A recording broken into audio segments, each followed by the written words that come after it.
Assalamu alaikum everyone. Hope you're all in the best of your health.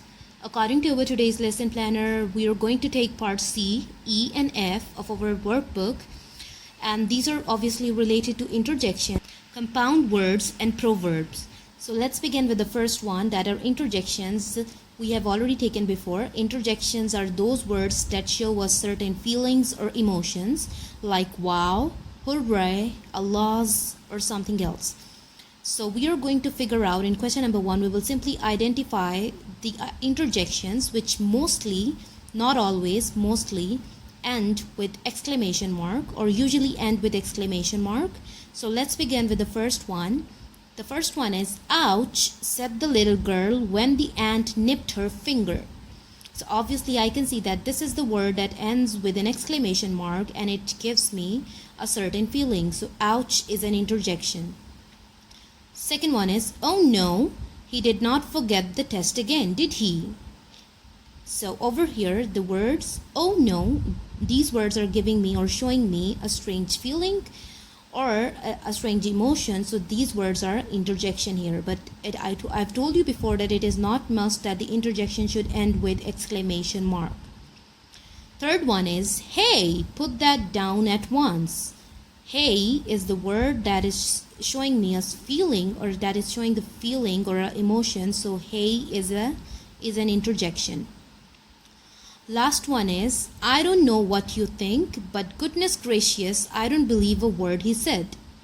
So where is the word that shows us a strange feeling or emotion? It's goodness gracious, but it is not ending with an exclamation mark. So this word is an interjection. These were interjections. Moving forward towards our part E now. Now part E is related to compound words, long words, tall stories. So we have two different boxes over here. Some of the words are written in the first box and the other words are written in the second box. We are going to make compound words. Before starting, it is very important to understand that what are compound words. Remember that compound words are those words that are written together, or two words that are written together in order to make a new word. Such a word is called a compound word. For example, toothbrush, sunlight, classroom, rainbow, etc. So first of all, we're going to take the first word from here and the second one from the second box in order to make a compound word. So question number 1 is simply match the following to make a new word, and then we will simply write them down in question number 2. Let's start making from the first one. So the first word will be sky, and from here it will be scraper, skyscraper. It means that a kind of a tall building or very tall buildings.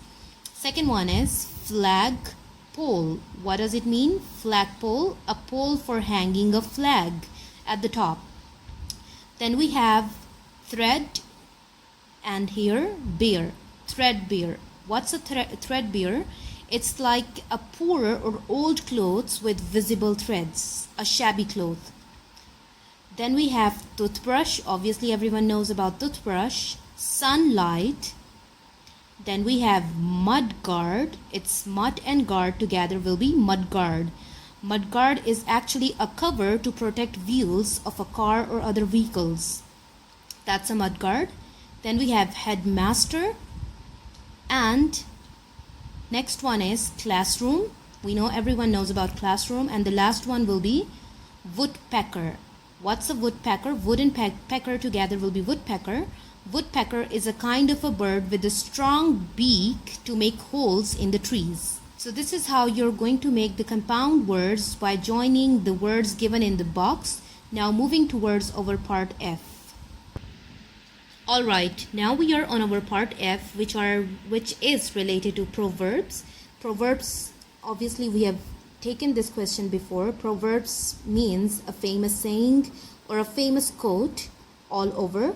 So first of all, to complete the given well-known proverbs, we will complete the given proverbs that we have already taken before in our textbook. So let's start with the first one. All's well that ends well. All's well that ends well.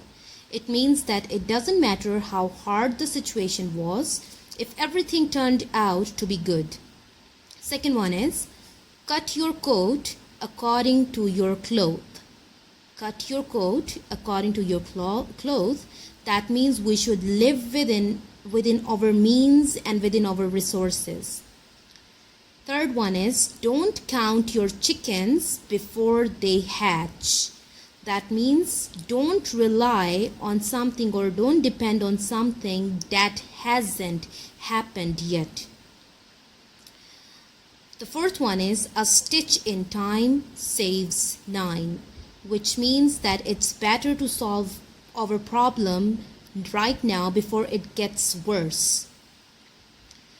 Second last is, all that glitters is not gold, which obviously means that not everything is precious or valuable as it seems to be.